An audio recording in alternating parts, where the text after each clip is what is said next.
Donc, on continue sur le thème des réseaux de neurones et leur entraînement. Et là, pour la prochaine heure et quart, je vais vous parler un peu plus, non plus de l'entraînement en tant que tel, mais de l'architecture des réseaux de neurones, puis de son importance pour comprendre pourquoi ces réseaux de neurones profonds généralisent bien, puis qu'est-ce qu'on peut faire avec qui est un peu plus fancy que euh, simplement empiler des couches puis aller d'une entrée à une sortie. Et finalement, le mot-clé de cette session, qui n'est pas dans le titre, malheureusement, j'aurais dû le mettre, c'est le mot représentation. Parce que vraiment, la force de l'apprentissage profond, c'est sa capacité à apprendre des bonnes représentations. D'ailleurs, c'est pour ça qu'on a créé une conférence il y a quelques années, en 2013, Yann Lequin et moi, qui s'appelle ICLR, International Conference on Learning Representations. Et c'est la conférence scientifique vraiment focusée sur l'apprentissage profond. Parce que c'est vraiment la notion de représentation, puis d'apprendre des représentations qui est au cœur du succès de l'apprentissage profond et de toutes ces variantes qui existent aujourd'hui. Donc, comme ce matin, n'hésitez pas à m'interrompre, puis on va s'organiser avec le temps. J'ai un peu plus de choses à montrer, mais on va s'ajuster. Donc, ça, ben, on en a parlé ce matin déjà. On distingue la notion de couche d'entrée, couche cachée, couche de sortie. Alors, pourquoi est-ce qu'on les appelle les couches cachées, les couches intermédiaires dans un réseau de neurones multicouches? Simplement parce que c'est pas parce qu'on ne peut pas les voir. Hein, c'est des nombres dans l'ordinateur, donc on peut très bien imprimer la valeur de ce qui est calculé dans ces neurones cachés. On les appelle cachés parce que leur sens est caché. Pourquoi leur sens est caché? Bien, les entrées, par exemple, c'est une image ou des caractéristiques du son, c'est des choses dont le sens est connu, évidemment, parce qu'on décide ce qui va être les quantités qui entrent dans le système. Alors, le sens des neurones d'entrée, la sémantique, l'interprétation pour les humains, elle est claire. Pour les sorties, ben, elle est relativement claire si le modèle est bien entraîné, parce qu'on entraîne nos sorties à imiter quelque chose qui a un sens pour nous, ce qu'un humain aurait fait, une catégorie qu'on a décidée d'avance, etc. Une prédiction d'une variable future. Donc, le sens des sorties est assez clair. Ce n'est pas les valeurs des variables qu'on observe, mais c'est une prédiction sur ces valeurs-là. Donc, on peut les interpréter assez facilement. Par contre, dans les couches cachées, il se passe quelque chose qui est laissé libre à l'apprentissage. Donc, l'apprentissage décide qu'est-ce qu'il arrange pour apprendre la fonction qu'on lui demande et il découvre des nouvelles représentations, des fonctions intermédiaires qui permettent d'aller de l'entrée vers la sortie et d'effectuer un calcul qui peut être assez complexe. Dans les approches plus classiques à l'apprentissage et à l'intelligence artificielle, tous les éléments du calcul étaient décidés d'avance, avaient un sens prédéterminé. Là, il y a un peu plus de liberté qui est donnée et en même temps, c'est ça qui fait sa force. En même temps, bien, ça fait que l'interprétation de ce qui est calculé n'est pas toujours évident. Donc, c'est pour ça qu'il y a des gens qui parlent de boîte noire, mais elle n'est pas vraiment noire. Elle n'est juste pas facile à interpréter toujours dans le détail.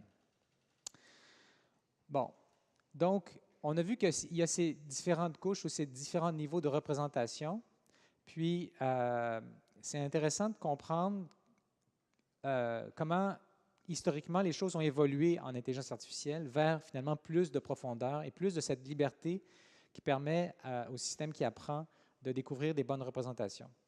Donc, dans les systèmes d'intelligence artificielle classiques, il n'y a aucun apprentissage. Là. Le gris, ça veut dire que c'est appris. On a des entrées, on design à la main des transformations, des calculs qui vont nous donner les réponses qu'on cherche. Peut-être qu'on a utilisé des mathématiques pour décider c'est quoi les bons calculs ou la logique.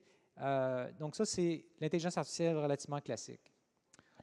Ensuite, on peut dire ce qui a dominé pendant longtemps, jusqu'aux années 2010 à peu près, en apprentissage automatique, c'est de l'apprentissage dans lequel évidemment, il y a une partie qui est apprise, mais il y a une grande partie qui est fixée à la main.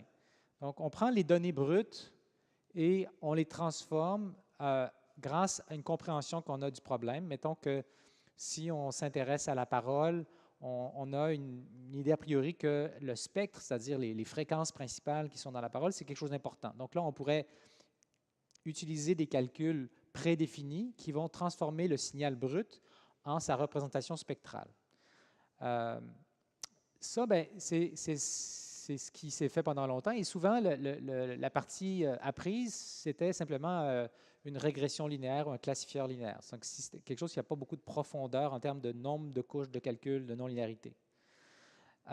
Les réseaux de neurones, disons, des années 80, où on utilisait déjà la rétropropagation, ben, étaient déjà capables d'apprendre des représentations dans la couche cachée, l'unique couche cachée qu'on avait à ce moment-là. On pouvait apprendre des représentations, mais on était limité dans la complexité de ces caractéristiques apprises. Ce qui se passe avec les réseaux plus profonds, c'est que plus on rajoute de couches, plus on permet au système de découvrir ses propres représentations qui peuvent être plus complexes, plus non linéaires, qui correspondent à une séquence de transformation plus potentiellement menant à des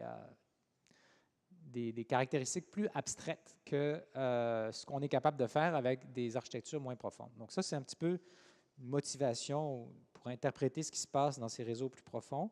Puis, la manière dont c'est enligné ici, c'est pour dire que, par exemple, dans le traitement des images, pendant longtemps, ces caractéristiques designées à la main, ben, chaque article avait sa propre variante, puis c'est un art. Et en fait, beaucoup de la contribution des scientifiques était de designer ces représentations. La grande différence, c'est que maintenant, on a des réseaux de neurones qui prennent les données brutes, comme tout simplement les pixels dans l'image, et qui apprennent eux-mêmes les bonnes représentations. Donc, on est capable de partir des données brutes et faire des choses, alors qu'avant, on était obligé d'utiliser beaucoup de connaissances du domaine pour savoir quelles seraient des bonnes représentations pour notre problème. Ça n'empêche pas que si on a des bonnes idées sur quelles seraient des bonnes caractéristiques, on peut s'en servir et on peut les donner en entrée supplémentaire à notre réseau de neurones. Mais l'avantage de l'apprentissage profond, c'est qu'il est plus capable de développer lui-même ses propres représentations à partir des données brutes. Parce que des fois, nos caractéristiques designées à la main sont peut-être pas assez riches ou manquent certains éléments certains aspects des données qui sont importants. Donc, vous avez déjà vu cette image hier, je pense, pour illustrer le fait que si on essaie d'interpréter, et il y a des moyens, par exemple, de visualiser, comme ça a été fait dans cet article, ce qui se passe dans les couches intermédiaires, on se rend compte qu'effectivement, les neurones des couches intermédiaires apprennent à combiner des éléments qui ont été détectés dans les couches inférieures.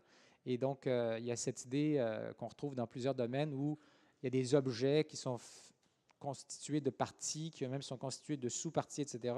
Et des choses comme ça semblent émerger, mais ce n'est pas la seule forme de combinaison d'informations qu'on va retrouver dans ces systèmes.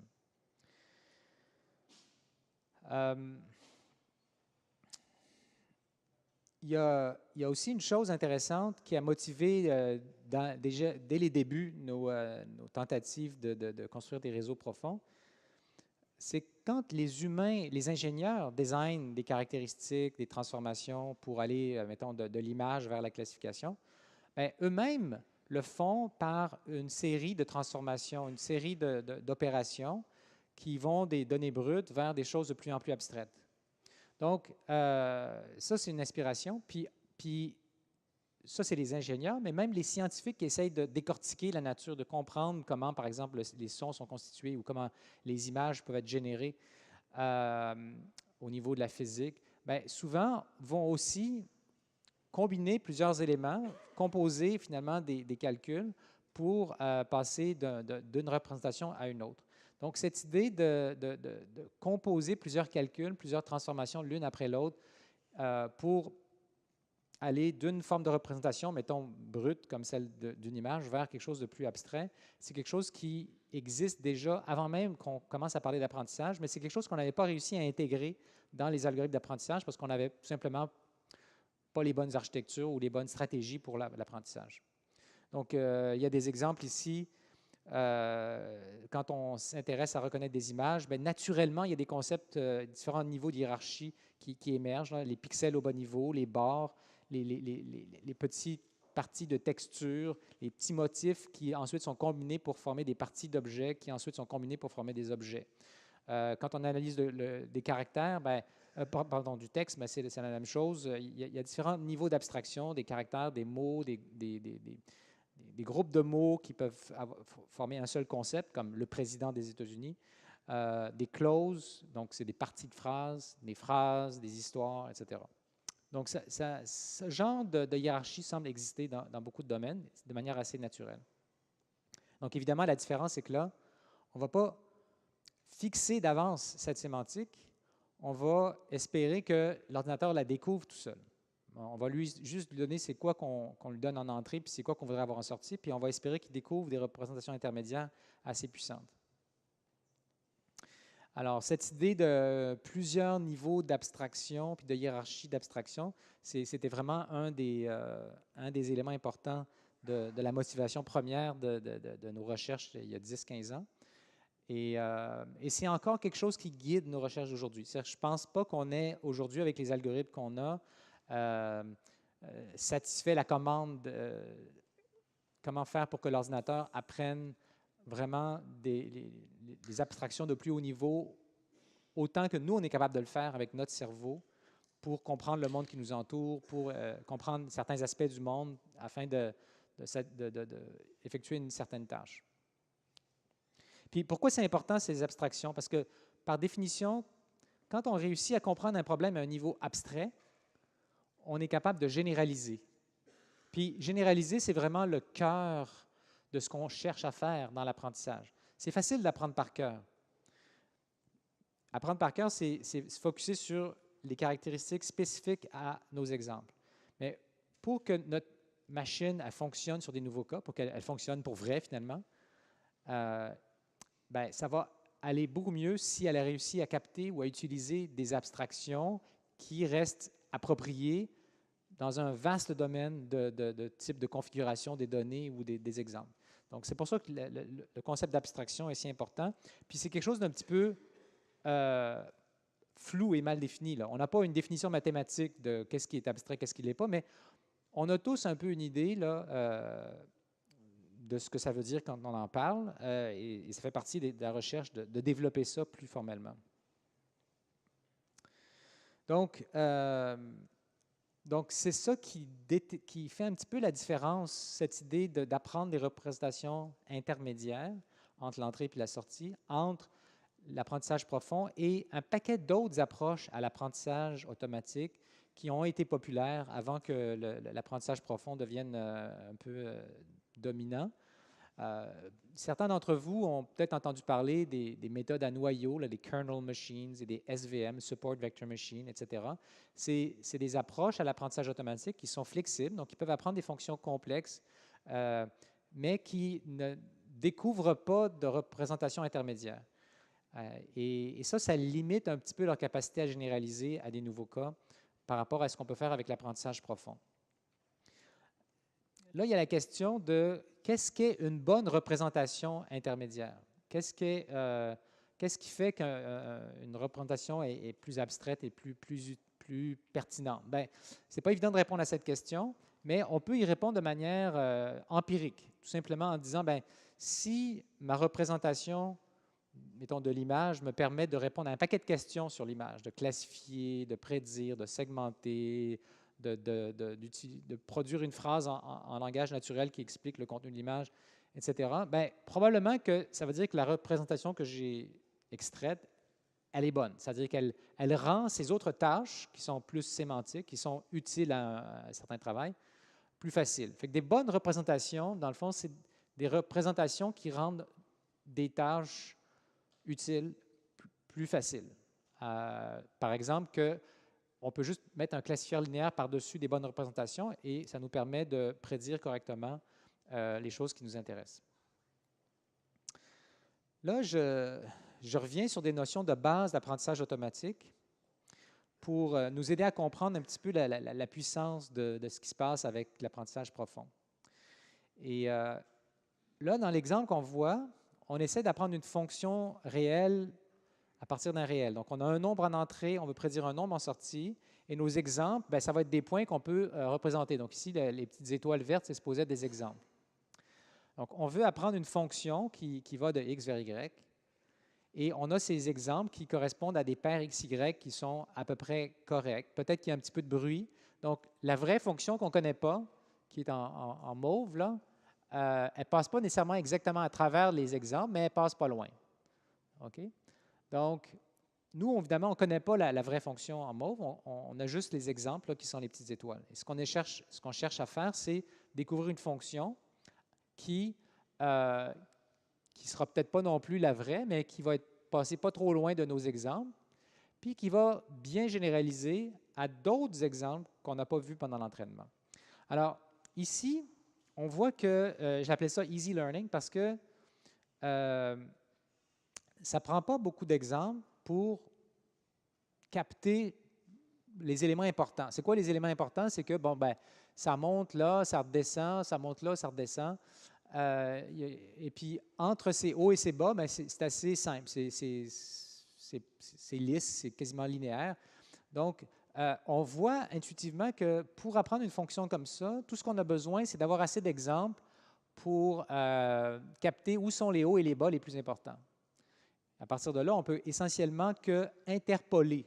Donc, interpoler, ça veut dire simplement que si je connais, mettons, la bonne réponse à cet endroit-là et cet endroit-là, je peux juste tracer une ligne entre les deux et ça me permet de généraliser à des points intermédiaires.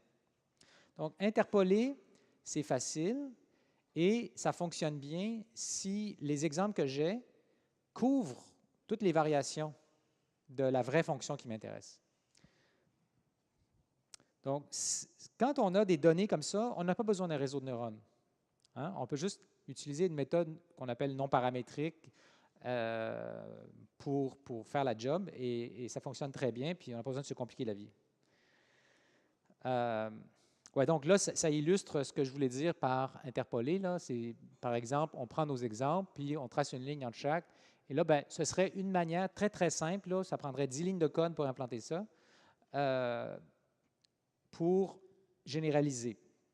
Le problème avec ça, c'est que ça fonctionne bien en basse dimension. Ça fonctionne bien quand la fonction qu'on veut apprendre n'a pas trop de haut et de bas. Parce que vous voyez que si... C'est quoi qui s'en vient? S'il y avait d'autres variations ici, puis qu'on n'avait pas de données autour de ces variations-là, on serait un petit peu embêté. On ne pourrait pas vraiment, par interpolation, généraliser à des nouvelles montées et descentes de la fonction. Donc, et il se trouve que quand on essaie de travailler en haute dimension, ben, c'est beaucoup plus vraisemblable qu'on va avoir à apprendre des fonctions qui ont beaucoup de variations. C'est-à-dire que les valeurs de la fonction qu'on veut apprendre peuvent être très différentes d'un endroit à l'autre. Par exemple, d'une image à l'autre, on change quelques éléments de l'image, hop, ça change sa classification. Donc, pour illustrer ça, on parle souvent en apprentissage automatique du problème du fléau de la dimensionnalité, en anglais le curse of dimensionality. Et pour comprendre de quoi il s'agit, imaginons que, comme dans l'exemple précédent, ce qu'on cherche à apprendre, c'est une fonction à une dimension. Bien, on peut simplement avoir quelques exemples qui nous donnent des réponses à certains points, puis juste interpoler, comme on a vu dans les images précédentes. Si la fonction qu'on cherche à apprendre a juste quelques variations dont le nombre correspond à peu près au nombre d'exemples qu'on a, mais ça va bien. Si on cherche à apprendre une fonction à deux dimensions, c'est-à-dire qu'il y a deux variables en entrée, bien là, potentiellement, les variations qu'on pourrait apprendre, il y a peut-être beaucoup plus de ces variations-là. Et il va falloir qu'on ait assez d'exemples pour couvrir, si on veut apprendre par interpolation, donc en utilisant l'idée que la fonction qu'on va apprendre est lisse, il va falloir qu'on ait assez d'exemples pour couvrir beaucoup de cases, la plupart des cases là-dedans. Donc là, on commence à avoir besoin de plus de données. Puis si, à la place d'avoir deux variables, on en avait trois, et qu'encore on se base sur cette idée d'interpolation, puis de supposer que la fonction qu'on va apprendre est relativement lisse, il va falloir qu'on ait assez d'exemples pour couvrir tous les petits cubes dans l'espace à trois dimensions. Mais là, quand on a une image, on n'a pas trois variables, on a 1000, on a 1 million. Alors, le nombre de petits cubes comme ça qu'il y a là-dedans est exponentiellement large et c'est impossible qu'on va avoir assez d'exemples pour couvrir de manière raisonnable là, toutes les variations qui pourraient nous intéresser. Donc, c'est un petit peu pour ça que les méthodes plus classiques d'apprentissage automatique, les méthodes de statistiques non paramétriques, qui fonctionnent très bien pour beaucoup de problèmes en haute dimension, ont tendance à se casser la gueule en haute dimension. Qu'est-ce qu'on peut faire pour ça? D'une certaine manière, ce qu'on va faire, c'est qu'on va, on va pas juste utiliser l'a priori que la fonction qu'on cherche à apprendre est lisse, mais on va utiliser des a priori supplémentaires. Donc, on va supposer quelque chose de plus, et c'est ça qui fait l'avantage des réseaux de neurones profonds. On va supposer que la fonction qu'on cherche à apprendre, elle est obtenue par la composition de fonctions plus simples.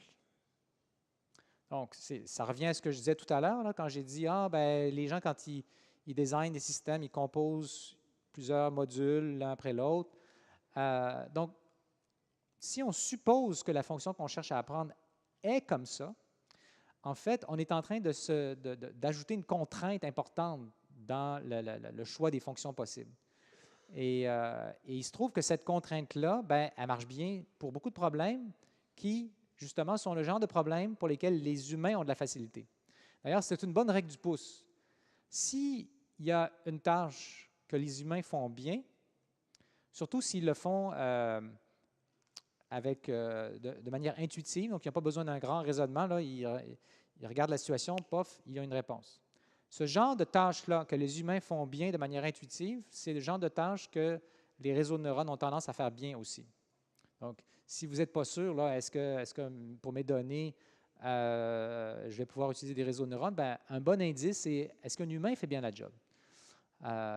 Donc, c'est d'ailleurs pour ça que certains craignent qu'il y en a qui vont perdre leur job. Et avec raison, je pense que c'est un sujet qui mérite plus qu'une petite note en passant. Donc, dans le cas des réseaux de neurones profonds, comment est-ce que se fait cette compositionnalité, là, de combiner plusieurs éléments ensemble? Il y a grosso modo deux sortes de compositionnalité dans les réseaux de neurones profonds. Il y a une sorte de compositionnalité en séquence, c'est celle dont j'ai parlé jusqu'à présent, c'est-à-dire que on a une couche, après ça l'autre couche, etc. C'est un module après l'autre. La sortie d'un devient l'entrée du suivant. OK? Donc ça, c'est séquentiel. Et c'est ce qui est caractérisé par la profondeur qui nous dit finalement combien on a de modules non linéaires qui sont appliqués l'un après l'autre. Il y a une autre sorte de compositionnalité qui est un peu plus subtile et qui a rapport avec ce qui se passe même à l'intérieur d'une seule couche, puis je vais essayer de vous l'expliquer dans les prochaines images. Donc, c'est ce qu'on appelle la représentation distribuée. Donc, le fait qu'on apprend plusieurs caractéristiques en parallèle en même temps, c'est ça qui se passe. Donc, je vais essayer d'expliquer ça. Si on regarde ce qui se passe à l'intérieur d'un réseau de neurones, mettons qui analyse une image et qu'on essaie d'interpréter ce que font les unités, on peut le faire. Et à un certain niveau, on découvre qu'effectivement, il y a peut-être certaines unités qui se spécialisent à détecter certaines caractéristiques qui ont du sens, comme par exemple que la personne porte des lunettes ou que c'est un homme versus une femme ou que c'est un enfant, etc. Donc, ce qu'on voit, c'est que ces différentes unités, chacune capte un aspect différent de l'image et que c'est une manière de décrire l'image à travers plusieurs attributs. Donc, au lieu de catégoriser, par exemple, l'image directement, comme on le ferait quand on fait du clustering ou des choses comme ça, ou qu'on va directement classifier, on a ces représentations intermédiaires qui sont ce qu'on appelle des représentations distribuées parce que l'information est distribuée sur plusieurs nombres qui chacun représente un attribut ou un aspect de l'image. Puis là où il y a compositionnalité, là où il y a comme un avantage exponentiel qui apparaît, c'est que ces représentations nous permettent de capter un ensemble très riche de variations possibles, d'images possibles. Parce qu'on peut combiner mettons qu'on considère des attributs binaires, donc la personne a des lunettes ou pas. Ça, c'est un choix parmi, on a deux possibilités. La personne est mâle ou femelle, deux autres possibilités. La personne est enfant ou pas, deux autres possibilités. Fait que là, on voit, ça fait 2 fois 2 fois 2 fois 2. Si on a 100 unités, mais ça fait 2 exposant 100. 2 fois 2 fois 2 fois 2, 100 fois. Ça, c'est un grand nombre, ça. Ça fait beaucoup, beaucoup de sortes d'images différentes qu'on est capable de représenter. Et on peut généraliser à l'intérieur de toutes ces 2 exposant 100 variations, parce qu'on n'a pas besoin de voir toutes les configurations possibles de ces attributs-là dans nos données. On n'a pas besoin de voir tous les cas de figure de il y a une lunette, il n'y a pas de lunette, c'est un homme, une femme. Peut-être qu'on n'a jamais vu une femme avec des lunettes qui est adulte et qui porte une robe rouge et des cheveux blonds, etc. On n'a peut-être pas vu cette configuration, mais on a vu des images de femmes, donc l'unité qui détecte femme va pouvoir se déclencher. On a vu des images de gens qui portent ou pas des lunettes, donc l'unité qui détecte les lunettes va pouvoir se déclencher, etc., etc. On a vu assez d'exemples pour que chacune des caractéristiques puisse être apprenable avec le nombre de données qu'on a, mais on n'a pas besoin de voir toutes les combinaisons, il y en a un nombre exponentiellement grand, des configurations de tous ces attributs. Et on va pouvoir généraliser à des types d'images qu'on n'a jamais vus, qui sont simplement des variations sur les différents aspects de l'image qui sont présents dans les données, mais qu'on n'a jamais vus. On a vu certaines des configurations de ces attributs, mais on ne peut pas les avoir toutes vues, il y en a un nombre exponentiellement grand. Mais on va pouvoir généraliser à toutes de manière raisonnable. C'est ça qui se passe. Donc, on n'aura pas besoin d'avoir un nombre d'exemples qui couvre le nombre exponentiel de configurations. On a juste besoin d'assez d'exemples pour apprendre chacun de ces attributs. En plus, on n'a pas besoin de définir d'avance c'est quoi que les attributs doivent faire. C'est ça que le réseau découvre tout seul. Donc, je sais que c'est un peu... ce que je suis en train d'expliquer est un peu abstrait. Fait que avant de passer à autre chose, là, je voudrais ouvrir un petit peu, là, si vous avez des questions sur cette partie de mon exposé, à savoir... d'une part, on a parlé de la profondeur, puis de composer des calculs l'un après l'autre en séquence. D'autre part, j'essaie d'expliquer l'idée d'apprendre des représentations qui découvrent des attributs et que ça nous donne une espèce de pouvoir exponentiel aussi de composer toutes les configurations possibles de ces attributs, sans qu'on ait besoin de les définir d'avance. Oui.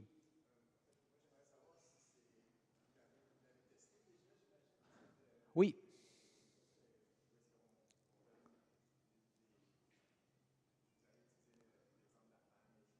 Oui, oui, oui. Ça marche. Oui, c'est-à-dire que si dans des scénarios où c'est relativement facile d'interpréter les données, comme des images, c'est probablement un des domaines les plus faciles où on peut interpréter, il y a des mécaniques justement qui utilisent des dérivés qui permettent d'essayer d'identifier pour un neurone dans le réseau, c'est quoi le genre d'image que lui aime. Fait que là, on peut voir sur quoi il se spécialise. Puis à partir de ça, on peut y donner comme un genre d'étiquette. Et on peut demander aux gens, ben, vous direz qu'il fait quoi celui-là à partir de toutes les images, parties d'images qu'il aime. Et donc, on peut effectivement voir que surtout dans les couches près de la sortie, donc les couches basses, ben, c'est plus du traitement d'images, ils détectent des barres et des choses comme ça, mais plus haut, là, on commence à avoir des choses qui ont un sens pour un humain, qui sont comme des parties qui ont un nom. Oui.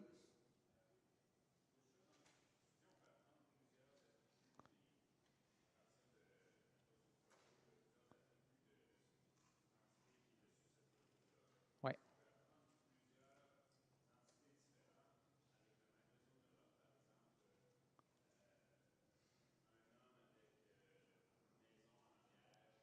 Oui.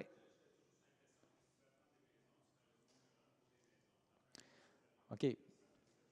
Donc, je résume la question. Est-ce qu'on peut apprendre des combinaisons d'attributs, comme par exemple un homme devant une maison ou pas devant une maison? La réponse est oui. Mais puis, il y a une partie de la question qui était oui, mais j'avais l'impression qu'il fallait avoir des données qui couvrent tous les cas. Non, pas tous les cas, mais assez pour apprendre le concept qu'il peut y avoir une maison derrière, mettons, ou il peut y avoir des choses derrière. Donc, justement, la magie là-dedans, c'est que si on prend l'axe, il y a une maison derrière, Un autre axe, il y a un être humain devant, un autre qui est, il est habillé en rouge, un autre qui il est en short. Bon, on peut en imaginer plein, hein, des comme ça. Le nombre de configurations de tous ces axes-là, de tous ces attributs, il est exponentiellement grand. C'est impossible qu'on puisse couvrir tous les cas de figure. Puis c'est pour ça qu'en général, on peut imaginer que ce n'est pas faisable, l'apprentissage dans des choses complexes comme des images. Mais ce qui nous permet de nous en sortir, c'est si on a assez de données pour que chacun de ces axes-là puisse être représenté. Donc, des fois, il y a une maison en arrière, des fois, il n'y en a pas. Des fois, le gars il est en rouge, des fois, il ne l'est pas. Des fois, etc. Donc, s'il y a assez de variations pour capter les axes importants, bien, on va pouvoir généraliser à des nouvelles configurations. Mais si tu n'as jamais vu si toutes tes images, il n'y a jamais un fond avec des maisons derrière, mais peut-être qu'il va y avoir de la misère avec ça. Il y avait une question ici.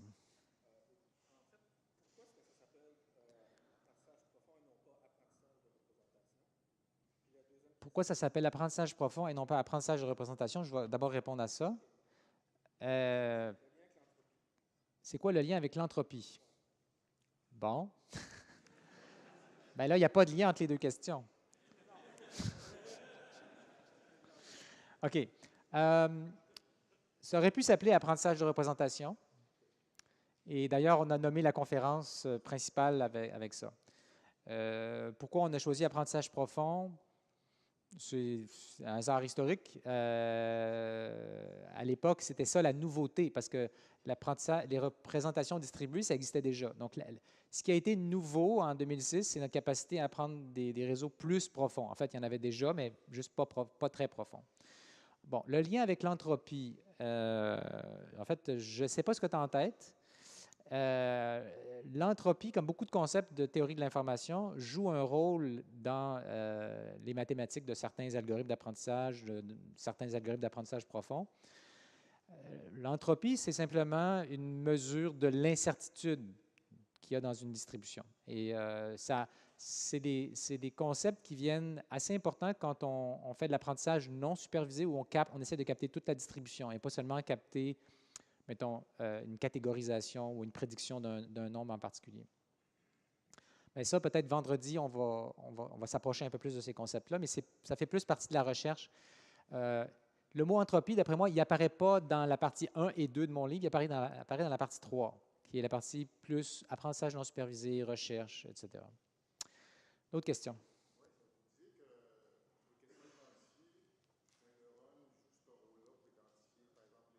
Oui.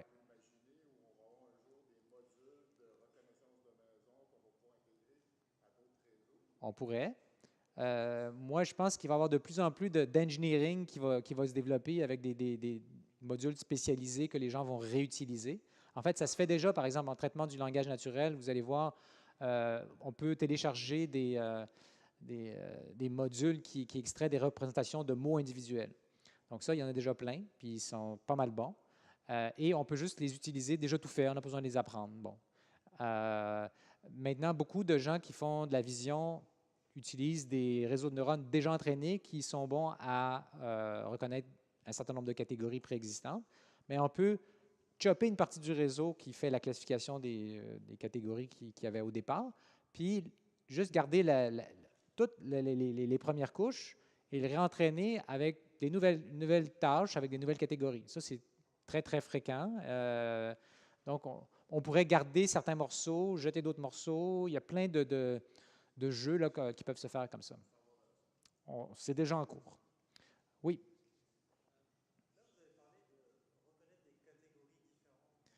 Oui, parce que reconnaître des catégories, c'est le plus simple à s'imaginer puis à conceptualiser, mais en fait, les attributs n'ont pas besoin d'être binaires.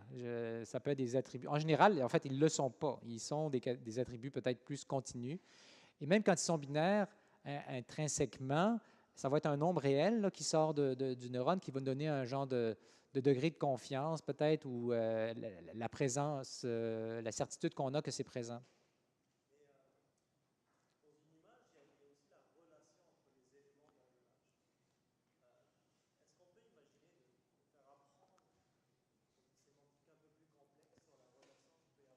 Alors, la question, c'est dans une image, il y a des relations entre les parties de l'image. Est-ce qu'on peut faire apprendre ça? Mais c'est ce qu'il apprend. Quand je dis qu'il y a des unités peut-être qui détectent des parties d'un objet à un certain niveau, bien, ça veut dire qu'au niveau au-dessus ou un petit peu au-dessus, il y a des unités qui vont détecter comment ces différentes parties se combinent pour détecter un objet. C'est-à-dire que ce n'est pas suffisant d'avoir un détecteur de visage, un détecteur de bras, puis un détecteur de jambes, puis de corps. Il faut encore que les éléments soient placés correctement les uns avec les autres. Donc, c'est justement ce que les couches au-dessus vont faire. Et ils vont regarder le côté spatial ou les autres indices qui permettent de les combiner. OK, je vais peut-être avancer. Une dernière question.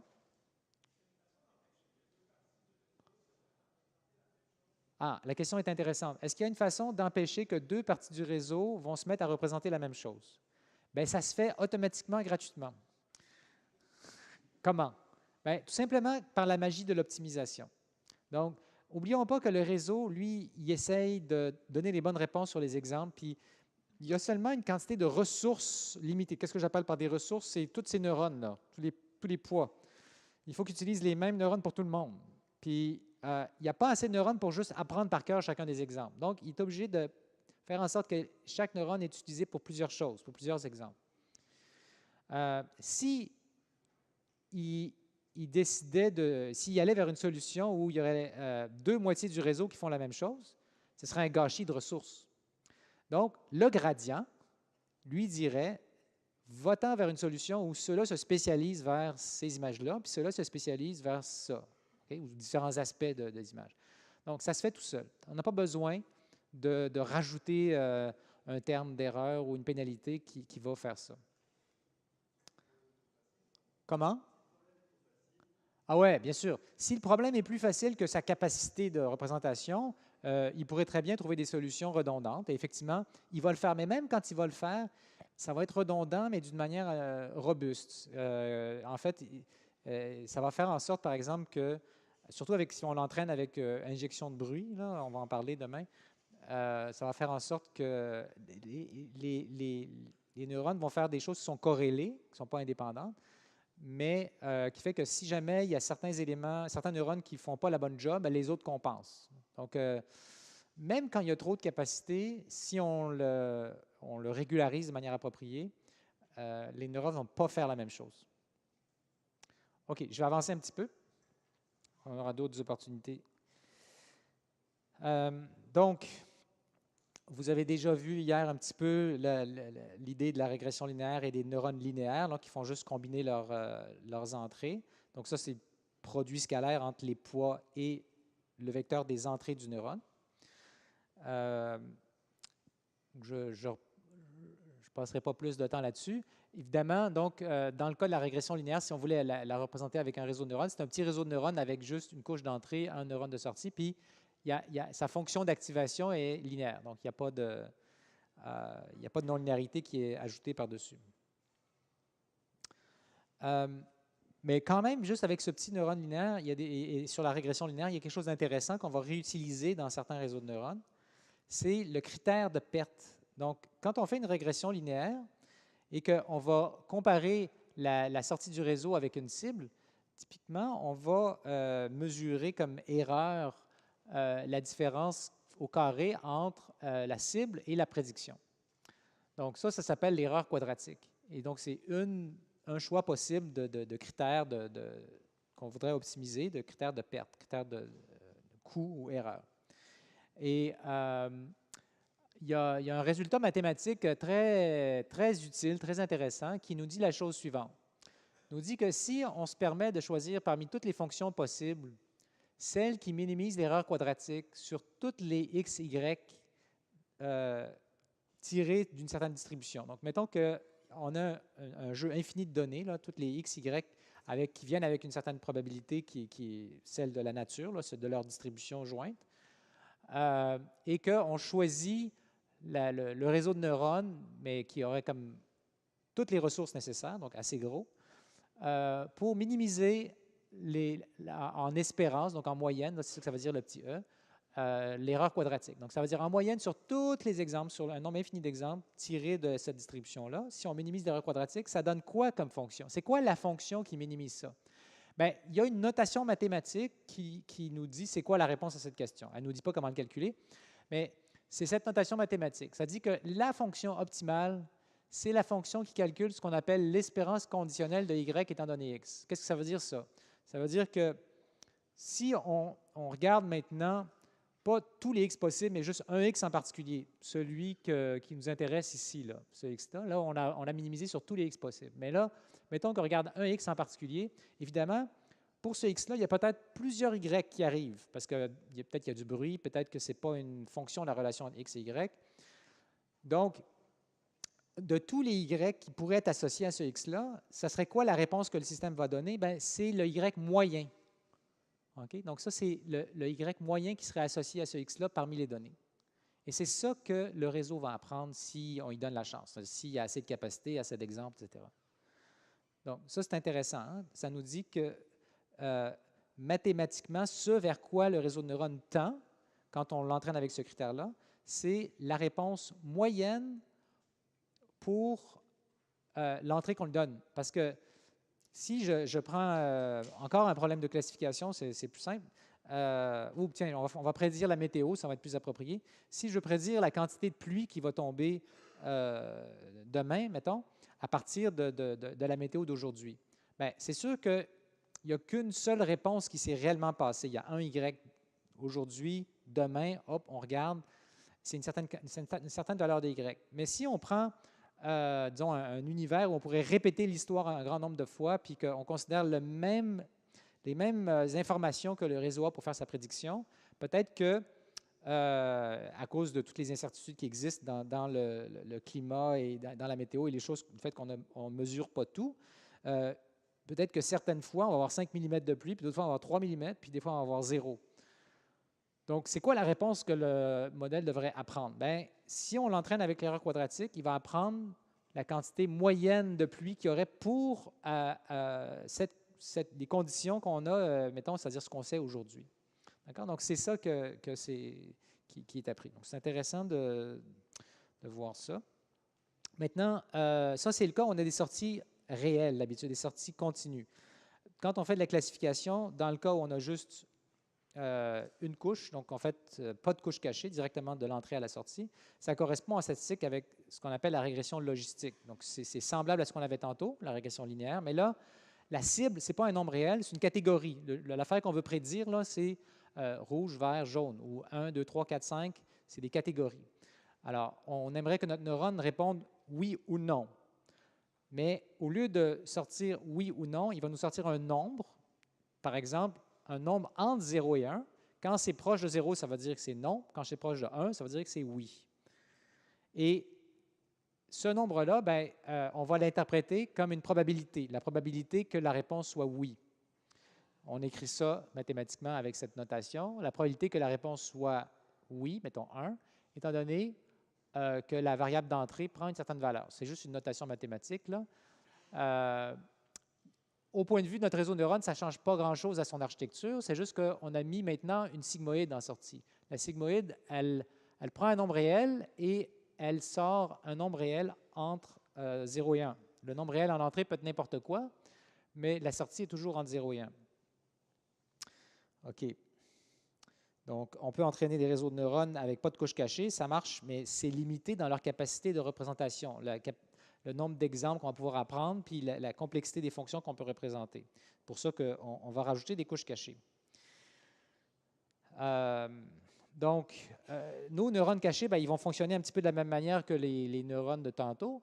On va faire une combinaison linéaire des entrées du neurone qui peuvent provenir de la couche précédente ou directement de l'entrée. Puis, en général, en plus des poids qu'on va associer à la connexion entre le neurone précédent puis le suivant, on va avoir un autre coefficient qu'on appelle parfois un biais qui va permettre de décaler la réponse et qui va intervenir dans la non-linéarité qui est obtenue. Donc, ça va faire en sorte, par exemple, si le B ici est très petit, très négatif, que lui, il dit toujours non. OK. l'autre chose qu'on remarque dans cette formule, c'est qu'en plus de faire la combinaison linéaire des entrées puis d'ajouter quelque chose, on a une non-linéarité ici. Le G, c'est une fonction. Par exemple, la sigmoïde, par exemple, la tangente hyperbolique, par exemple, le rectifieur dont on a parlé. Donc, on pourrait imaginer que quelqu'un nous dise d'avance ce que les neurones cachés devraient faire, puis là, on pourrait entraîner chacun des neurones cachés avec un algorithme classique de statistique qui nous permet d'en faire ce qu'on appelle la régression logistique. Le problème, c'est qu'on ne sait pas trop c'est quoi les bonnes caractéristiques qui devraient être calculées dans les couches intermédiaires. C'est là que la backprop va venir nous sauver. Donc, si on considère un réseau avec une couche cachée comme ça, en fait, on n'a pas besoin de dire au réseau de donner une cible à chacune des unités cachées. Il suffit de donner une cible aux neurones de sortie et la rétropropagation va pouvoir nous dire, vous vous rappelez ce qu'on a vu ce matin, elle nous dit comment changer la sortie de ce neurone-là pour que l'erreur qui est faite avec lui soit un petit peu plus petite. Donc, on va pouvoir utiliser la rétropropagation puis les méthodes d'optimisation pour finalement définir ce que les couches cachées doivent faire. Alors évidemment, on peut le faire avec plus de couches et c'est ce qu'on fait, puisque l'algorithme de rétropropagation que je vous ai montré, il marche indépendamment du nombre de couches. N'importe quel graphe de calcul, on va pouvoir appliquer ça. Donc là, j'arrive à un concept intéressant qui date de la fin des années 80, début des années 90, c'est le concept d'approximateur universel. Donc, les réseaux de neurones, comme d'autres approches d'apprentissage automatique, ont cette caractéristique qu'on peut avoir une certaine garantie théorique qu'il existe un réseau de neurones qui va, on ne sait pas nécessairement comment trouver ces poids, mais on sait qu'il existe un réseau de neurones qui va faire une bonne job sur notre problème. Si on permet au réseau de neurones d'être suffisamment gros.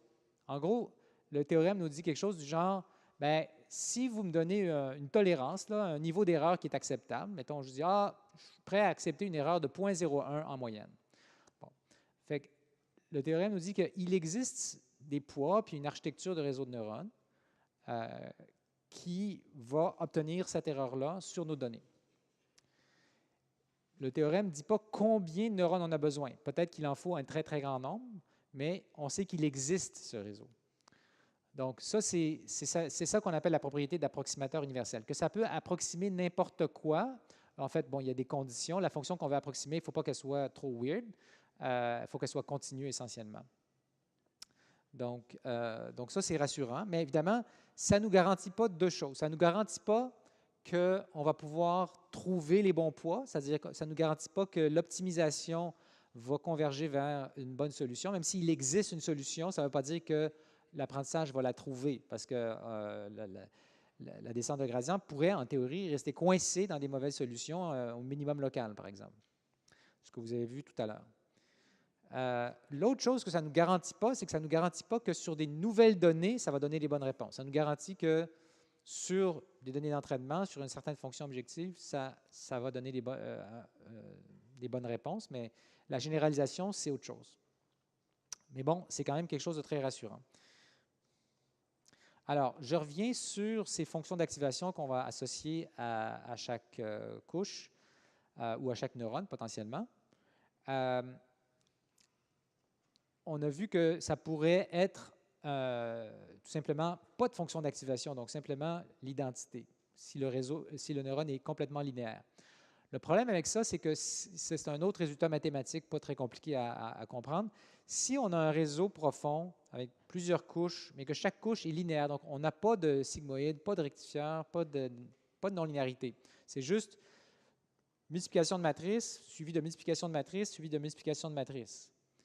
Bien, malheureusement, le résultat de ça, ça reste linéaire. Si on compose des choses linéaires entre elles, vous vous rappelez que l'idée, c'est qu'on compose plusieurs sortes de calculs.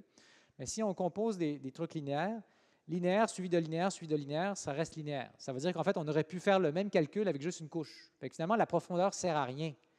Hein, si on combine, ce n'est pas tout à fait vrai ce que je dis, mais grosso modo, si on combine des trucs linéaires, le résultat linéaire, on aurait pu le représenter avec juste une couche.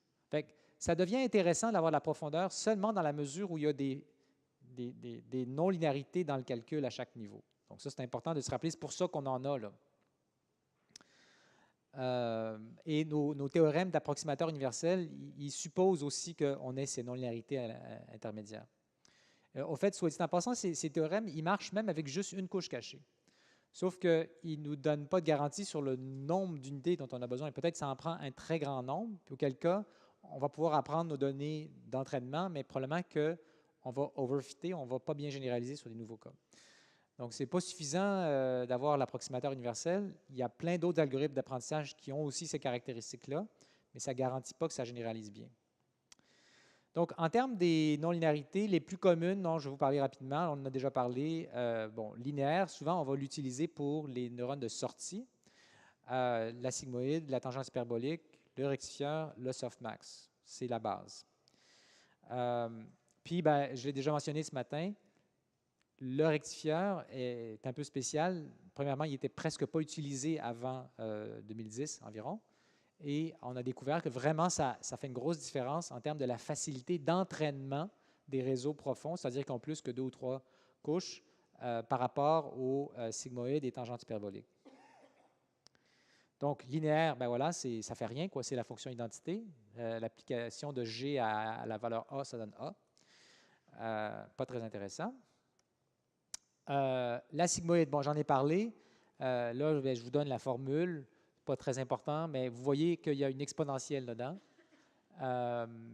Et puis, on a déjà parlé que la réponse va être entre 0 et 1. L'autre chose intéressante, c'est que si on donne un argument qui est très, très petit, ça va être comme plat autour de 0. Puis si on a un argument qui est très, très grand, ça va être comme plat autour de 1. Puis les dérivés, donc la pente va être 0 quasiment, ou très, très petite dans la zone ici, puis très, très petite dans la zone ici.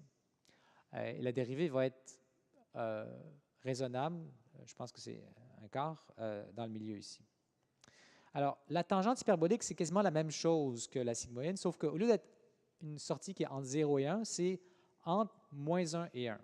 Bon, c'est un détail, mais il se trouve, on avait étudié ça un petit peu avant le rectifieur, que c'est plus facile à entraîner un réseau avec des tangentes hyperboliques qu'avec des sigmoïdes. Et en fait, ça a été déjà observé expérimentalement dans les années 90, et plusieurs chercheurs, dont moi, avaient comme déjà laissé tomber les sigmoïdes comme non-linéarité pour les couches intermédiaires. Vous allez voir dans d'autres sessions, quand on va parler d'attention, par exemple, que les sigmoïdes restent quelque chose qui est potentiellement utile, mais autant que possible, on ne les utilise pas. La tangente hyperbolique, on va continuer à s'en servir dans les réseaux récurrents, on va voir dans les prochains jours. Mais dans les réseaux pas récurrents, en général, on va plutôt utiliser des rectifieurs ou des variations sur le thème des rectifieurs. Alors, la tangente hyperbolique, elle est reliée à la sigmoïde par une formule simple. La sigmoïde, 2 fois la sigmoïde de 2 fois x moins 1, c'est la tangente. Donc, c'est juste une transformation là, de l'entrée puis de la sortie, mais c'est quasiment la même chose. Le fait que la sigmoïde marche moins bien que la tangente hyperbolique, malgré le fait qu'elle soit si proche l'une de l'autre, ça a rapport avec le fait que la tangente hyperbolique, finalement, comme elle donne une réponse entre moins 1 et 1, ça fait que les entrées de la couche supérieure sont plus balancées là, entre les positifs et les négatifs, et ça rend l'optimisation plus facile. Je caricature un peu, mais c'est l'idée. Alors, le rectifieur, on en a parlé un peu ce matin. Donc, max entre 0 puis l'argument. Très, très simple, pas coûteux à calculer. Il y a un truc embêtant, par exemple, c'est que c'est non borné. Ça veut dire que ça peut, si l'argument est très grand, la réponse est très grande, donc notre réseau pourrait potentiellement sortir des réponses très, très, très grandes qui pourraient poser des problèmes au niveau de l'optimisation. En général, dans un réseau multicouche, ça ne pose pas vraiment de problème, mais dans les réseaux récurrents, ça pose plus de problèmes. C'est pour ça qu'en général, on ne les utilise pas dans les réseaux récurrents, on utilise plutôt les tangentes hyperboliques. La softmax. Bon, la softmax, elle est intéressante plutôt dans comme non-linéarité pour les sorties. En fait, la sigmoïde aussi, on l'utilise pour les sorties quand on veut prédire une probabilité. Donc, la sigmoïde va sortir un nombre entre 0 et 1. Donc, on peut interpréter la sortie de la sigmoïde comme la probabilité d'un événement binaire, 0, 1. c'est la probabilité que l'événement arrive ou pas. Quand on veut parler de la probabilité d'un événement parmi plusieurs, mettons, on a 10 possibilités, bien, la généralisation de la sigmoïde, qui nous donne aussi une probabilité, maintenant c'est la softmax, mais c'est une probabilité sur 10 événements. Alors, la softmax, au lieu de fonctionner sur un neurone, elle fonctionne sur un paquet de neurones, mettons nos 10 neurones, et elle prend en entrée 10 nombres, et elle produit 10 nombres. Et ces 10 nombres, ou 10 ou n'importe quoi, ils ont la caractéristique qu'ils sont positifs et qu'ils somment à 1. Ils sont obtenus en prenant les nombres originaux, en prenant l'exponentielle de ces nombres-là. Donc, l'exponentielle, ça sort toujours quelque chose de positif. Et en divisant par la somme sur tous les éléments du vecteur. Donc, c'est ça la réponse pour le premier, pour le deuxième, etc. Donc, voilà la softmax. Et c'est très, très, très utilisé pour faire la classification, évidemment, quand on a plusieurs catégories. Si on avait juste 2 catégories, bien, on peut utiliser la sigmoïde. Donc, ça, on a déjà parlé ce matin. Ça, c'est un peu mathématique comme description, mais ça résume un peu certains des éléments qu'on a vus aujourd'hui. Alors, l'entraînement le plus commun, la méthode d'entraînement la plus commune pour les réseaux de neurones, c'est ce qu'on appelle le gradient stochastique, en anglais Stochastic Gradient Descent, avec les initiales SGD. Et grosso modo, comment ça fonctionne? On va avoir une méthode d'initialisation des paramètres, des poids. On va en parler demain matin. Mais en gros, c'est une méthode où on initialise de manière aléatoire, de façon raisonnable pour que les calculs qui soient faits après l'initialisation ne donnent pas des bêtises. Et là, on va itérer sur nos exemples. Et ça peut durer assez longtemps, plusieurs heures, plusieurs jours, selon la taille de nos données puis la taille de notre modèle. Pour chaque exemple, ou quand on va faire des paquets d'exemples, on va faire un paquet d'exemples, pas juste un à la fois. Pour chaque exemple, on a une entrée puis une cible, par exemple, et on va calculer le gradient de la perte, là, c'est un petit L, par rapport aux paramètres. Donc ça dit la perte quand on prend l'entrée X et qu'on met les paramètres θ dans notre fonction. Et puis là, on prend le résultat de la sortie du réseau, on met ça dans notre fonction de perte qui compare avec la cible Y. Tout ça, mathématiquement, ça prend juste quelques lettres, mais c'est long à expliquer. Et potentiellement, on a notre terme de régularisation et on modifie les paramètres dans la direction inverse du gradient. Donc, en principe, vous avez vu ça tout à l'heure avec Nicolas. Ça, c'est la descente de gradient toute simple avec un coefficient alpha qu'on appelle le pas de gradient qui contrôle la vitesse ou le gain qu'on donne sur le gradient. Donc voilà, c'est les ingrédients qu'on a déjà discutés, mais c'est un peu une récapitulation. L'autre chose, il y a un concept en anglais epoch, un concept de faire ce genre de mise à jour une fois pour tous les exemples de notre ensemble d'entraînement. Souvent, ce n'est pas suffisant de passer une fois à travers les exemples, on va passer plusieurs fois à travers. Donc, après chaque passe à travers tous les exemples, on appelle ça une époque. Et peut-être qu'il va nous falloir des dizaines ou des centaines d'époques selon la taille de l'ensemble de données. Si notre ensemble de données est très grand, à la limite même infini, en tout cas, autant qu'on est capable, peut-être qu'une seule passe à travers les données va être suffisante. Mais en général, nos ensembles de données ne sont pas si grands que ça. On va être capable de passer plusieurs fois à travers. Donc ça, c'est le nombre d'époques, c'est le nombre de fois qu'on passe à travers tous les exemples d'apprentissage pendant l'entraînement. Alors, là, on arrive à un truc un peu plus mathématique, là, qui fait référence à des concepts en statistique. Quel genre de critères on va utiliser pour entraîner les réseaux? Alors, je vous ai parlé tout à l'heure de l'erreur quadratique. Maintenant, je vais vous parler un petit peu des critères les plus communément utilisés quand on veut faire de la classification. Mais en fait, il y a une manière de concevoir les critères d'entraînement pour les réseaux de neurones et beaucoup d'autres algorithmes d'apprentissage qui couvrent beaucoup de terrain, qui couvrent la plupart des cas que les gens utilisent. c'est l'idée de maximiser la log vraisemblance. Bon, la vraisemblance, c'est simplement la probabilité que le modèle donne aux données. Et plus précisément, quand on veut prédire quelque chose comme une catégorie, un Y, là, étant donné autre chose, c'est la probabilité que le modèle donne à la bonne réponse, étant donné l'information disponible. Donc, c'est ça que ça veut dire, ça. La probabilité que le modèle donne à la bonne réponse étant donné l'entrée. Alors, si on a une non-linéarité softmax, qu'on a vu tantôt,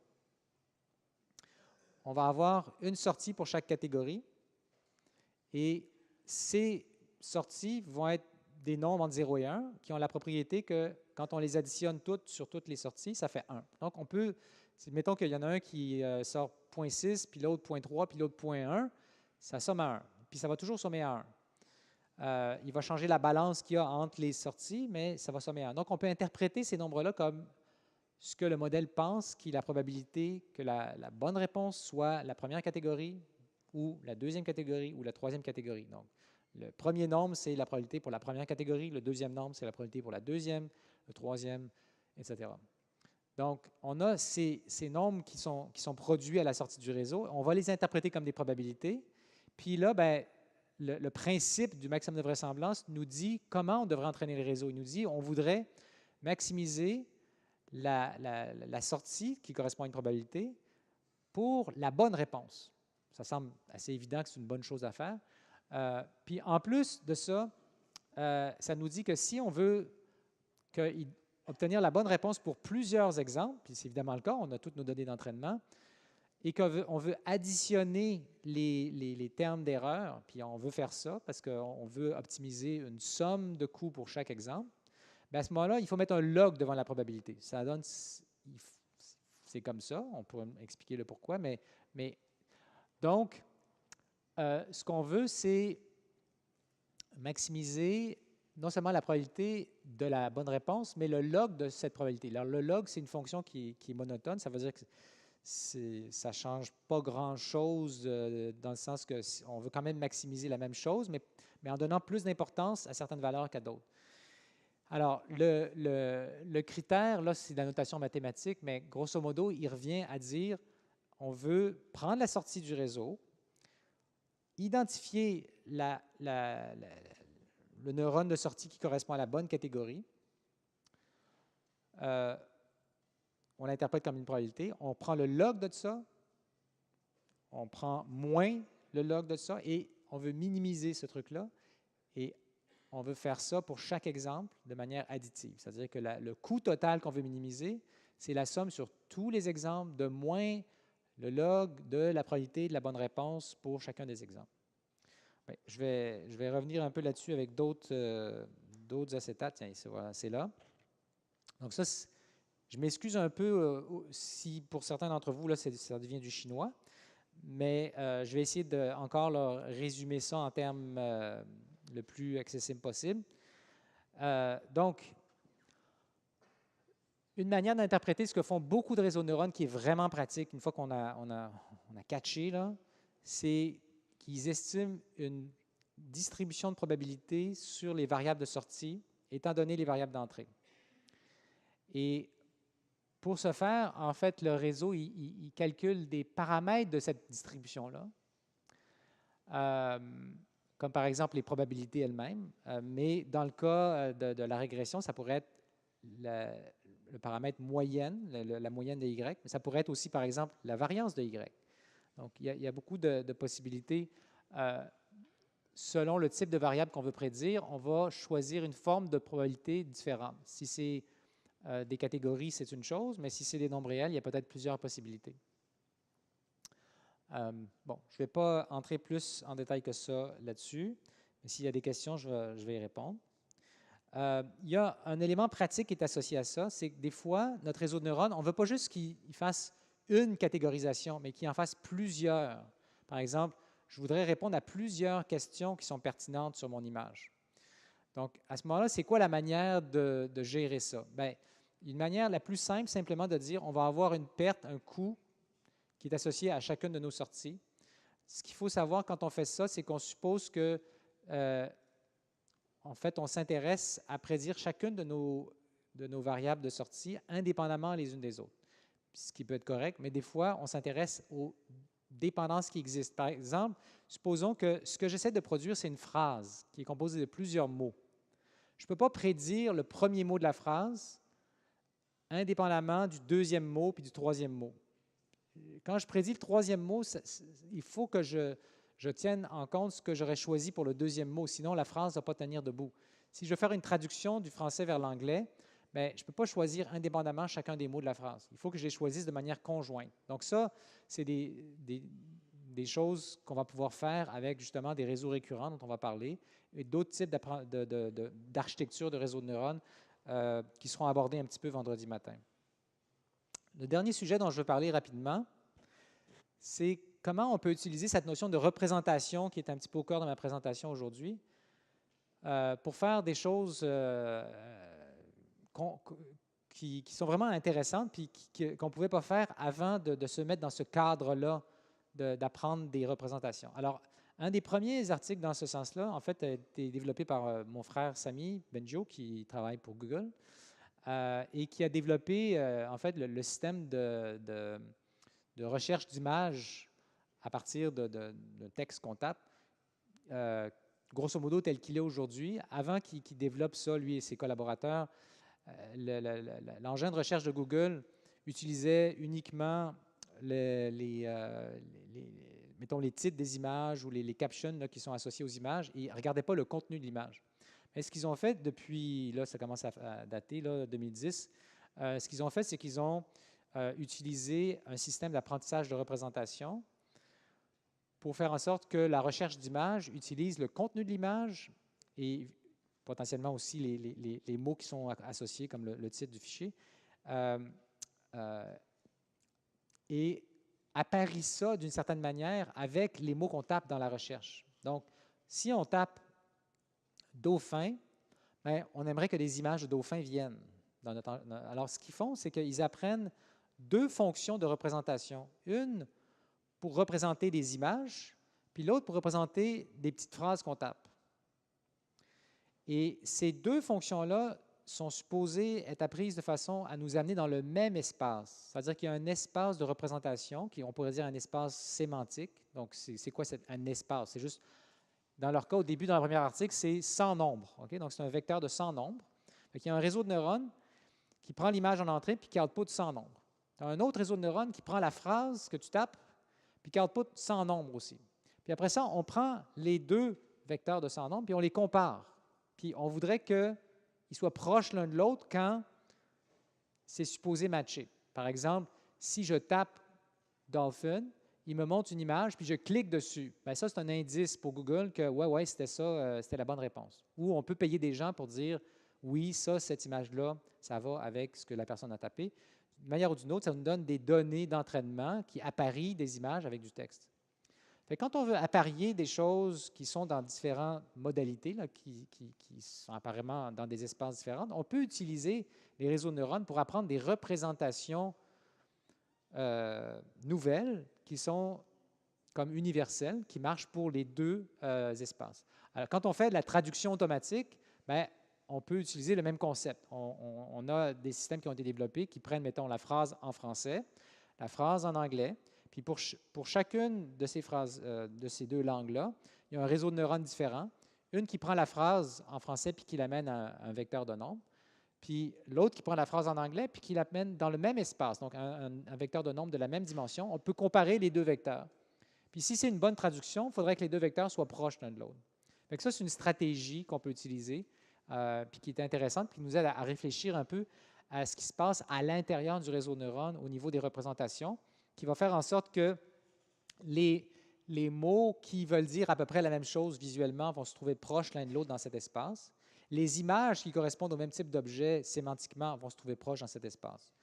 Fait que, il y a beaucoup d'articles où on va visualiser justement ces représentations intermédiaires pour essayer de comprendre ce qu'ils veulent dire. L'autre chose qu'on peut faire, c'est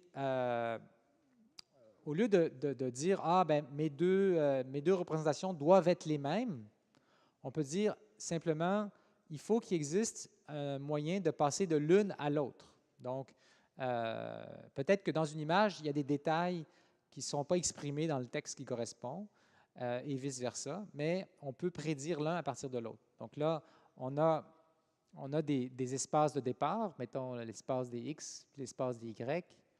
On apprend des représentations, une fonction qui prend, mettons, nos images, puis qui les amène dans cet espace-là. Puis une autre fonction qui apprend à représenter, mettons, nos textes, qui les amène dans un autre espace. Puis là, on apprend des transformations de l'un à l'autre pour pouvoir prédire l'un à partir de l'autre ou vice-versa.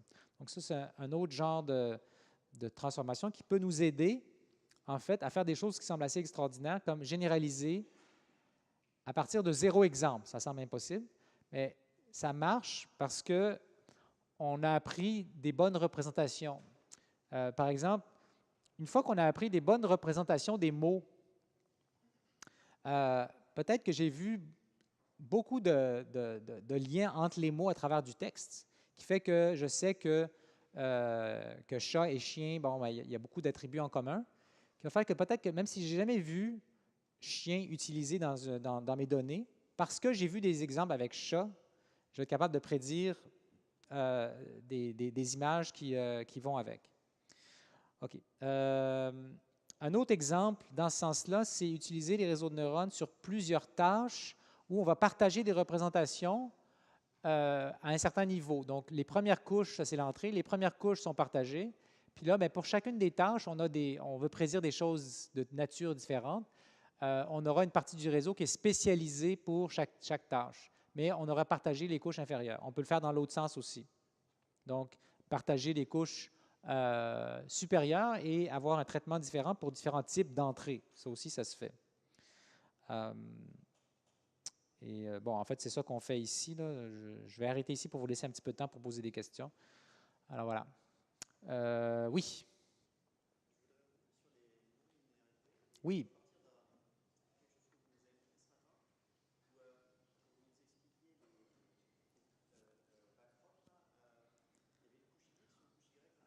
Oui. On peut sauter les couches. Donc, on appelle ça des skip connections.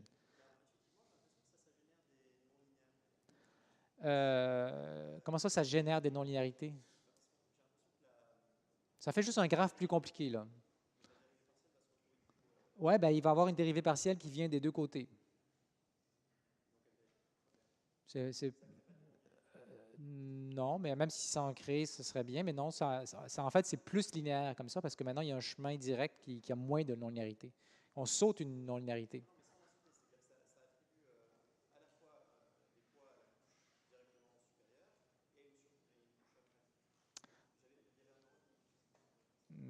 Je ne comprends pas vraiment, non. On passe à une autre question. Oui?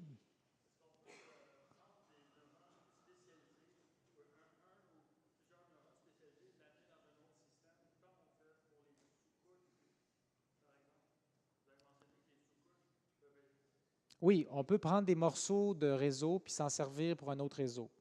Donc, en fait, une manière de comprendre ça, c'est qu'un réseau extrait des représentations, des caractéristiques qui servent pour une certaine tâche. Si on pense qu'il y a une autre tâche où ces caractéristiques seraient aussi utiles, parce qu'elles ont des choses en commun, bien justement, c'est exactement ce qui se passe dans cette image-là.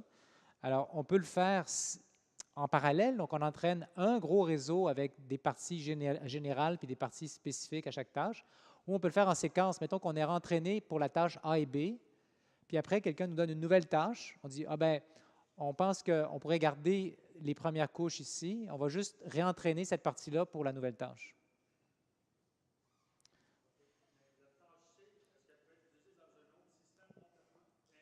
Ben, si elle est entraînée pour, oui. Si tout est entraîné de manière cohérente, il va apprendre à se coordonner pour que les morceaux soient réutilisables dans différents contextes. Oui. Mais si ça a été entraîné, si ce n'est pas coordonné pendant l'entraînement, ça ne marchera pas, ça ne sera pas compatible. Ben, on peut prendre des morceaux de réseau, mais il faut juste que ça soit fait de manière cohérente. Il ne faut pas oublier comment ça a été entraîné. Oui. Oui. Je n'ai pas passé beaucoup de temps à l'expliquer. Zero-shot learning versus transfer learning. Ben, c'est relié. Donc, pour pouvoir faire du zero-shot learning, c'est apprendre à partir de zéro exemple. D'accord? Ça ne semble pas faisable, là, mais ça l'est. Quand on utilise d'autres données, d'autres problèmes qui sont pertinents. Par exemple, j'ai donné l'exemple tout à l'heure avec chat et chien. Je n'ai jamais vu d'image, mettons, peut-être chat et chien, c'est trop loin, mais mettons chien de race, puis chien sauvage. Bon, c'est semblable visuellement. Peut-être que j'ai juste vu des images qui associaient chien de race avec des images, puis j'ai jamais vu des images de chien sauvage. Mais comme dans mes textes, je vois qu'il y a beaucoup l'un est quasiment interchangeable avec l'autre, les représentations de l'un et l'autre vont être proches, simplement du fait de toutes les données textuelles que j'ai vues, donc dans une modalité, donc une tâche. Puis là, j'ai une autre tâche qui est d'apprendre à classifier des images. Et là-dessus, maintenant, je vais pouvoir peut-être reconnaître du premier coup des images de chiens sauvages. Puis peut-être chien sauvage, non seulement je vais utiliser le fait qu'il y a chien dedans, mais aussi sauvage, parce que j'ai peut-être des images d'autres animaux sauvages. Fait que là, je suis en train de généraliser un concept que j'ai jamais vu pour ma tâche principale, qui était de classifier des images, à partir de zéro exemple de cette tâche-là. Je n'ai jamais vu d'image de cette tâche-là, mais j'ai vu évidemment d'autres exemples qui permettent de faire un transfert de connaissances d'une tâche ou de plusieurs tâches vers d'autres. Donc, le zero-shot learning, c'est un cas particulier de transfert. Oui.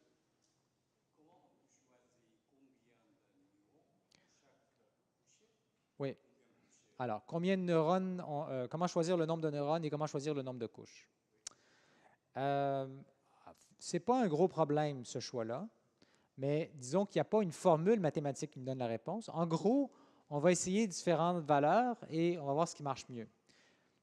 En gros, en pratique, comment on va faire ça? Premièrement, pour ce qui est dans les deux cas, on peut augmenter la taille du réseau, soit avec le nombre de couches ou le nombre de neurones par couche, puis refaire une nouvelle expérience. On va en reparler demain. Et voir sur des données qu'on appelle des données de validation, qu'est-ce qui généralise le mieux.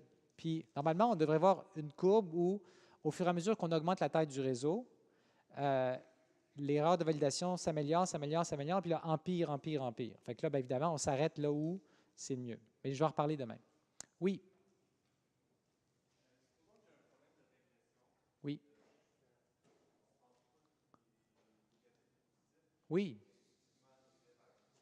Ultimement, quoi?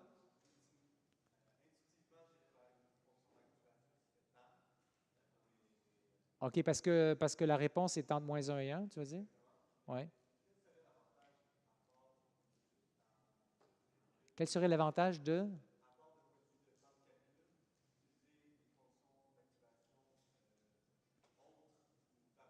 Oui, bien, par exemple, un bon choix possible, ce serait tout simplement linéaire, donc pas de fonction d'activation.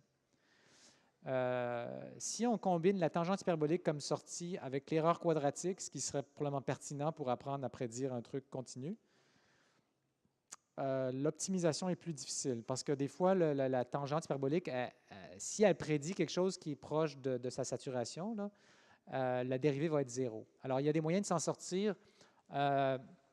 Par exemple, on peut dire, mettons que, donc ça c'est la région Matanche, là.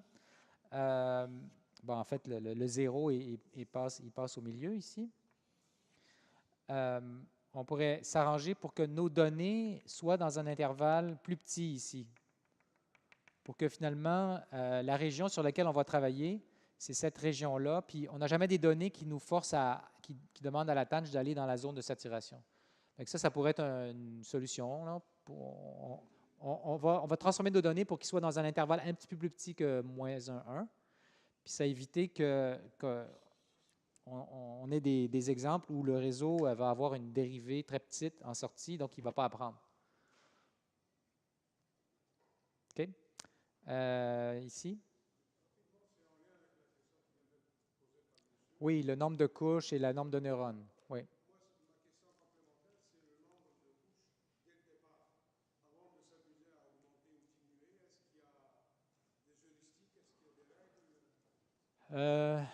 allez voir un article qui a été écrit, qui travaille sur ce genre de données-là. Si ça existe, ça va vous donner un bon point de départ, parce que ce n'est pas juste le nombre de couches, etc.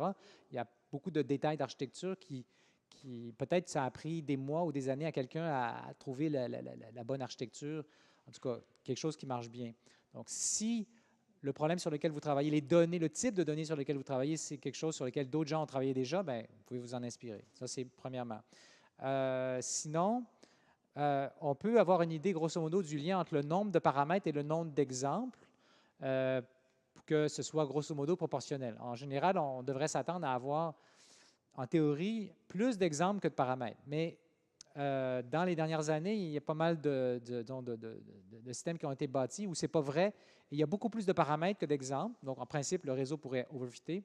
Mais avec l'injection de bruit, là, le drop-out et des choses comme ça, on peut très bien avoir un système qui est beaucoup plus de paramètres que d'exemples. Alors, mais évidemment, au prix de faire beaucoup de calculs, et ça peut bien généraliser. Donc, il y a une question aussi du temps de calcul que vous avez à votre disposition qui va entrer dans tout ça. Oui.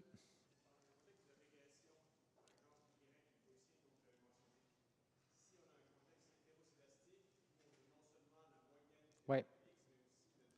Bon, on peut prédire, ça c'était ce que j'ai passé rapidement parce que c'était un petit peu matheux, là, mais on peut prédire non seulement l'espérance, mais aussi la variance conditionnelle. Donc, en fait, tous les paramètres de la distribution sont des choses qu'on pourrait mettre en sortie du modèle. Hein? Sur le même, parce que c'est comme plusieurs tâches. On est mieux de partager le plus possible pour aider la généralisation. Peut-être des questions pour des gens qui n'ont pas posé de questions encore? Oui, monsieur?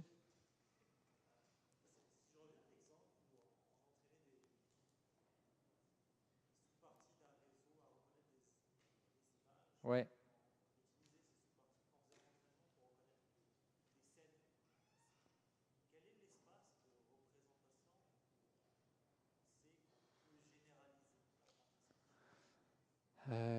La question, c'est, je ne la comprends pas très bien, mais finalement, tu te demandes quand est-ce qu'on peut savoir que ça va généraliser quand on a des parties de réseau qui font certaines choses, on va s'en servir pour d'autres choses.